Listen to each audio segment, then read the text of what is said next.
Estamos começando mais um programa Polêmica e hoje nós temos a presença da professora da UENF, Arlete Sendra. Antes, vamos à pergunta que escolhemos para o nosso povo, o Fala Povo, o tradicional Fala Povo. Qual o último livro que você leu? A Espera de um Milagre. Gostou? Muito. 50 Tons de Cinza. E aí, gostou? Muito. O último livro que eu li, eu estou lendo atualmente. É sobre o dinheiro, como lidar com o dinheiro. Está aqui na minha mochila. Eu estou lendo agora. E aí, você escolheu esse livro por quê? Olha, é que eu estou no momento que eu quero melhorar a minha condição financeira. Eu quero aprender a usar o meu dinheiro, né? Então eu tenho que buscar alguma forma de aprender a lidar com ele. Porque só com informação do dia a dia ou com a minha que eu já tinha, eu acho que não dá, porque eu já tive problema por não conseguir lidar com o que eu tenho e acabei perdendo por isso, mas já passou essa fase. Então acho que agora, com um pouquinho de conhecimento e lendo esse livro, vai melhorar. O último livro? Crepúsculo. E aí, escolheu esse livro por quê? Por causa do filme que eu assisti, eu achei interessante. Aí eu quis ler. Pai Rico e Pai Pobre. E qual o porquê da escolha? Então, na verdade, me indicaram esse livro que ensina muito, assim, como você lidar com pessoas, vários tipos de pessoas, né? Pessoa autoritária, a pessoa, todos os tipos de pessoa. E aí, tá gostando da leitura? Tô gostando muito, até porque eu trabalho com pessoas, então, assim, isso tá acrescentando muito na minha vida. O último livro que eu li foi A Dama das Camélias. A Bíblia que eu tô lendo. Tá gostando? Tô gostando. Eu leio muito assim, direcionado para yoga e meditação, né?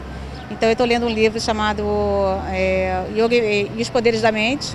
Professora Arlete, é um grande prazer em tê-la aqui e eu tenho certeza que o nosso telespectador também ficará muito feliz com as suas abordagens, com a apresentação das suas experiências.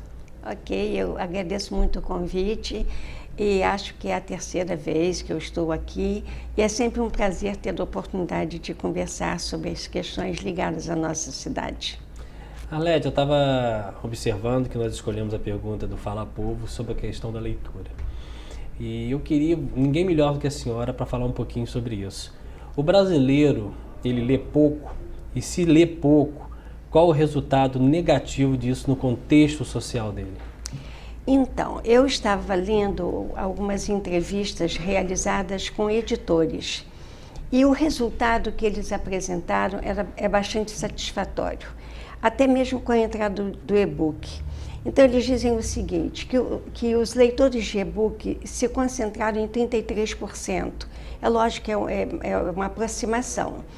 E que os livros estão saindo com bem maior facilidade, apesar de todas as dificuldades, apesar do preço dos livros, mas que talvez por ser um momento de crise, paradoxalmente, é um momento em que as pessoas se voltam mais para a leitura. Ou seja, não há outros divertimentos e a leitura. Ela pode atender a toda uma família, dependendo do saber comprar o livro e da proposta que esse livro traz. Arlete, muitos comentam que gostam de ler, desejam ter o prazer da leitura, mas às vezes encontram na questão econômica uma dificuldade na aquisição. E aí eu faço uma pergunta conjunta. As bibliotecas municipais no país, elas são incentivadas? Nós temos um número interessante. Segundo eu soube, o Sudeste concentra as maiores bibliotecas. Como que a senhora vê essa questão do acesso gratuito da pessoa à leitura? Pois é, isso aí talvez seja o grande entrave da leitura, né? Porque para que haja essas bibliotecas públicas, seria necessário que o governo, que deve responder por elas, obviamente, possa mantê-las no nível de qualidade e de atualização. E isso não acontece. Então, quando se vai a uma biblioteca pública, respondendo à primeira questão, você encontra livros que já estão, que não respondem ao momento social. Então, temos, no momento, autores fantásticos, tanto da narrativa poética, como na narrativa histórica, biográfica, fantásticos, mas que não são adquiridos pelas bibliotecas públicas. Então, há esse desinteresse da biblioteca pública. E esses países, realmente, esses estados com menos leitores, sem dúvida é a falta de motivação do governo e da educação, né? A educação, na verdade, está sucateada. E o que é que se faz com sucatas? É muito complicado. Então, eu acho que se há problemas do livro, e há muitos, eu sei, estão mais ou menos centrados nisto. Porque quem lê um livro dificilmente deixa de ler o segundo, o terceiro e o quarto. E a questão econômica, ela é muito séria. Mas, sinceramente, a gente sempre tem um recurso para a compra de um livro. É só querer. Não sei se é só querer. Tenho minhas dúvidas. Mas a gente empresta livros, né? Então, há também esse comércio do empréstimo, né? Acho que é mais ou menos por aí. De repente, o que pode suprir um pouco a questão econômica é o incentivo, de repente, dos pais, o incentivo da escola, né? Geralmente, é atribuída à escola a competência de levar o aluno a ler. Realmente, a escola trabalha isto. Mas não é só a escola. Às vezes, há pais que, por circunstâncias, por falta de motivação, ou voltados para questões mais exigentes no momento, não leem. E como é que você desenvolve o prazer da leitura? Porque a leitura tem sabor, a leitura tem prazer. E como é que você desenvolve isso se em casa, normalmente, por circunstâncias, não há livros? Então, é muito difícil você mediar isso. A escola tem esse compromisso, eu não tenho dúvidas, mas acho que sem ser acoplado pelos pais, pela família, a leitura realmente não vai para frente. Ampliando um pouco a nossa conversa, muitos criticam, não sei se a senhora concorda, que o Brasil é o país da televisão e o país da novela. E que se tivéssemos mais opções baratas, mais acessíveis do teatro, do cinema, das praças, que incrivelmente no Brasil a maioria das praças são fechadas, eu nunca vi praça ser fechada, faz com que o cidadão brasileiro seja também um pouco mais refratário, um pouco mais à margem do conhecimento e da cultura. Isso procede, na opinião da senhora? Procede sim. Porque, veja bem, os canais fechados, eles são muito procurados. Por quê? Porque eles estão oferecendo alternativas. A televisão, me parece, que é o elemento-chave, é o instrumento básico para o brasileiro. Mas uma televisão mais consciente ou mais consequente. Acho que é preciso... a televisão passa a vida. E a gente tem que aprender a ler a vida. A vida é o grande livro, não é? E é curioso porque é um livro que todos têm acesso, independente da forma como leem. A gente conversava pouco sobre a questão da imagem. A vida vai se passando por imagens e você pode captar essas imagens, ler essas imagens. Então, a televisão me parece que é o instrumento no momento, é o instrumento mais importante de conscientização do brasileiro. Agora, é preciso que ela esteja um pouco voltada para isso, tenha esta consciência, esteja preocupada em ser esse elemento mediador entre as questões que acontecem no mundo e como elas precisam ser vistas e captadas. Isso realmente não acontece, né? Ela tem interesses econômicos muito fortes e, sem dúvida, o ter hoje é muito importante, né? Professora, aconteceu uns 2 ou 3 meses atrás um fato que ganhou muita repercussão nacional de uma novela, A Babilônia, que equivocadamente acreditaram a Babilônia da Bíblia, quando na verdade é o Morro da Babilônia, no Rio de Janeiro. Mas enfim, isso seria uma outra história. Mas um beijo homossexual de 2 octogenárias, a Fernanda Montenegro e a outra, esqueci o nome dela aqui. E criou um rastilho de pólvora nas redes sociais, uma guerra ética, moral e religiosa. Como que a senhora vê, entrando nas nossas residências, temas tão importantes no dia de hoje, e como é que esses pais se confrontam com seus históricos passados para conseguir permitir que aquilo ali seja discutido? E não faça o que a maioria faz. Se eu não concordo com a senhora, eu sou seu inimigo, né? O brasileiro que chegou a esse ponto de, se eu vou almoçar com a senhora e discutir ideias, eu não tenho direito de sair de mão dada. Porque a divergência é sinônimo de inimizade, não de adversidade. Certo. Como que a senhora vê essa cena propriamente dita dentro de um contexto? O brasileiro hoje está mais conservador, ou é um falso moralismo? Pois é uma pergunta bastante complexa, né? Mas vou me colocar. Eu não assisti a novela Babilônia, porque o meu tempo de trabalho, estou fugindo um pouquinho só para fazer uma introdução. O meu tempo de trabalho não está me permitindo o lazer da televisão.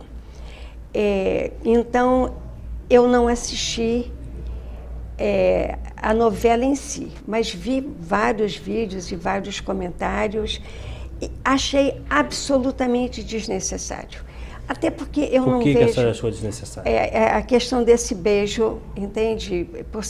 Não por se tratar de duas mulheres já idosas, né? Eu não vou... Porque as pessoas confundem muito o idoso com o velho, né? E eu acho que eu posso falar isso de cadeira, né? Porque idoso é aquele que tem idade, né? Como amoroso é aquele que tem amor, como... maravilhoso é aquele que oferece maravilhas. Então, não é o fato de serem duas idosas e duas pessoas que têm idade. É o fato de ter sido absolutamente desnecessário fazer esse trabalho, porque o carinho não se manifesta só pelo beijo. E o beijo tem uma conotação erótica, quer queiramos ou não. A grande manifestação de carinho, na verdade, é o abraço. Não é o beijo. Poderia estar subentendido de uma forma até mais delicada. Há formas disso ser passado sem a necessidade do choque, ou seja, a intenção foi o impacto. Mas por que o impacto? O impacto ele pode vir, na verdade, no afeto, no carinho, nas manifestações, na compreensão, e não numa atitude, de uma certa forma, absolutamente agressiva para as famílias, porque se há famílias que se abrem para isso, há outras que não se abrem. E as coisas têm que ser, elas devem ir acontecendo homeopaticamente. A aceitação é homeopática, já se aceita essa relação. Agora, por que impactar, por que chocar? Isso me pareceu absolutamente desnecessário, eu não assino isso. Mas eu estou aqui para provocar, né? Tudo Mas bem. digamos que fosse um casal hétero e pelados na cama e praticando sexo no mesmo horário, não é também impactante? É a mesma coisa, não há diferença. Porque, por princípio, a questão do sexo, ela é privacidade. Ou privado. Há atividades voltadas para o homem, para a mulher, a relação, ela é entre quatro paredes, porque cada um se manifesta de uma forma. Eu não preciso tornar explícitas as privacidades. A vida não é um Big Brother e, portanto, não tem por que passar do Big Brother naquele momento. Mas por que, então, nas candidaturas à presidência da República, por exemplo, dona Arlete, enquanto a gente vê filas enormes nos hospitais, crises, pessoas, saneamento básico faltando em milhões de lugares, há sempre uma agenda, uma pauta para se discutir a coisa privada, o homossexualismo, por exemplo? Olha, eu não sou moralista não, sim, viu? Sim. Eu, aliás, procuro não ser moralista. Sem dúvida, trago no meu para-currículo toda uma história e eu tento, na verdade, me adequar dentro do momento em que vivo. Evidente que, como todos, fazendo as suas restrições. Mesmo que fosse um casal hétero ou hetero, tenho dúvidas da pronúncia, eu acho que não cabe, essas questões não cabem. E ser usada como pauta, só para não fugir o questionamento, como pauta presidencial em campanha, a senhora acha relevante o privado ser discutido como coisa pública? Absolutamente, absolutamente, porque o público não deve intervir nas relações privadas. Se elas são privadas, eu acho que a própria palavra já está dizendo, há uma privacidade, há uma intimidade dos eus, e essa intimidade dos eus não deve ser aberta, porque então não seria intimidade. Né? Mais ou menos a minha posição é essa. É lógico que a pergunta vem saindo assim, mas eu não... A essência do meu pensar é este, entende? Sem necessidade da gente extrapolar as questões sociais aceitas pela comunidade. As questões devem ir acontecendo para que a comunidade vá assimilando-as, sem esses choques e sem esses traumas, entrando muitas vezes por alguns caminhos que não seriam os caminhos que ela tomaria se não tivesse, ou seja, não há maturidade para assumir, mas assume em função do que já foi visto e porque é moda e é natural. A senhora comentou aí, e eu concordo com a senhora, com relação a tentar separar de uma forma bem clara o público do privado nesse contexto. Mas nós sabemos também que o Estado, e aí o governo federal, estadual e municipal, tem também a incumbência de dar um mínimo existencial para as pessoas. Quando esse Estado fraqueja na educação básica, fraqueja na saúde mínima, no transporte público de qualidade, no saneamento básico, ele indiretamente não está fazendo com que você abra o seu privado para se expor à necessidade pública? A senhora vai responder isso depois do intervalo. Tudo bem. Nós estamos aqui com a professora da UENF, Arlete Sendra. Vamos ao intervalo e já voltamos.